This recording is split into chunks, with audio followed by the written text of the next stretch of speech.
What is up, guys? It is a Sound Alchemist, and of course, I knew I should have waited a few days to put out the video on the Blackstone Fortress, because lo and behold, the Warhammer community has blessed us with awesome information on their game, the Blackstone Fortress. So if you head on over to the Warhammer community page, you can see that they've unveiled the entirety of this Warhammer quest.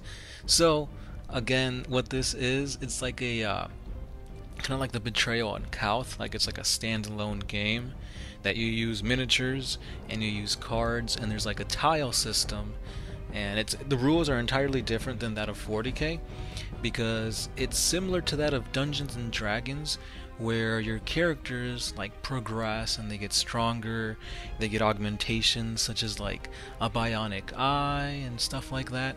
So this looks like it's gonna be something pretty awesome. Before I dive into everything that you get in here, I just want to say that the cultists look great. Like, these models look like what I wanted the original cultists, the Chaos cultists, to look like. Because usually when people use cultists, they use the models from like, I forgot what it was called, from that box set from earlier. Whatever picture you see here, that's what I'm talking about. But the ones you see here, these are the bread and butter. Is that a thing? Is that a phrase? I mean, just look at that. They look intimidating as hell. They've got like tattered capes. They've got guns, flamers, freaking bludgeoning weapons. And then you come to the Space Marines of Chaos. Now, I'm not liking the main guy here. I like his sculpt, I'm just not liking his head, so that's definitely going to be replaced. I can easily see that being like a Space Marine captain or something like that. So you best believe I'm going to try and cop that guy here. And then, to talk about the rest of them, we have the custodians of the fortress, the spindle drones. These are what everybody's assuming is Old One's tech that has been put in the Blackstone Fortress to kind of keep it functioning, kind of protect it from, people who want to steal and whatnot.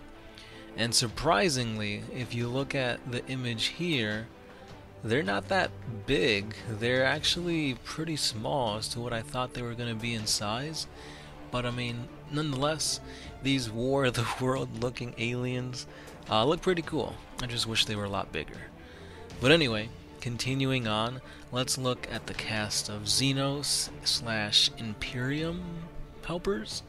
Because of course you've got the Rogue Trader here, you've got these are either Ratlings or they're squads. But again, if they are squads, hey, more models to you. You've got that Ministorum Priest, and then you've got the Kroot, the Eldar, and then the Adeptus Mechanicus robot. That looks pretty badass. And then there's like I forgot what these guys are called, but the dude with the flamethrower. Really, really awesome. And then continuing on, you've also got the Dark Eldar. I want to say they're called Abominations, Aberrants, something like that. Those are pretty cool, because like, if I do play Dark Eldar, or whenever I start collecting that, if I do, that would be an aspect to kind of focus on with a homunculus and the beasts and the aberrations, the aberrants and stuff like that. So that's pretty cool how they give you, I want to say it's 4? Yeah, looks like it's 4 of them. So again, things are looking to be really, really juicy with this set. So pretty much the lore that you're playing in this game is that out of nowhere a Blackstone Fortress appeared in the Galactic West.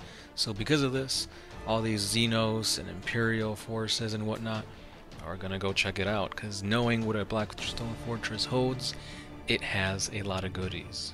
Pretty much, Abaddon the Despoiler used one during the 13 Black Crusades, and I think it was used in the Battle of Cadia. So yeah, this thing has weapons of like apocalyptic proportions, and it was used in like the War in Heaven, so you know that it has unparalleled power. So anyway, lore-wise, you're taking the Rogue Trader. You're the Rogue Trader, and you're going in here to investigate. Pretty much, you're gonna have your own team of crew, whether it's Xenos or if you're just going with the Imperial forces, and you're just gonna want to go in here, try to find out what's inside these vaults, and pretty much just level up the longer you stay alive. Now, The fun part about this is that you will encounter a lot of things, whether it be chaos, demons, the dark Eldar beasts and stuff like that. So this is looking to be something really awesome. If you really enjoy Warhammer 40K for the narratives, you can easily make a narrative campaign out of this.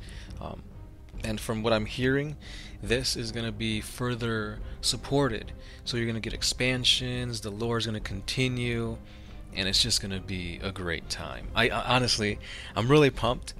For the past month or two, I felt like GW has been giving us not a lot of things. I felt like Orktober was a huge letdown, especially since the Orc Codex didn't come out in October. It came out on like November 2nd or 3rd, something like that. However, from seeing Gersh's reactions at the Orc Codex, I feel like it's exactly what the Orcs needed. So, again guys, check out, I will leave links to the Warhammer community articles so you can go ahead and look at the pictures, look at what exactly comes in here, and just enjoy the splendor that is Warhammer Quest, Blackstone Fortress. As always, I'm the Sound Alchemist, part of One Mind Syndicate, and I'll be seeing you guys tomorrow.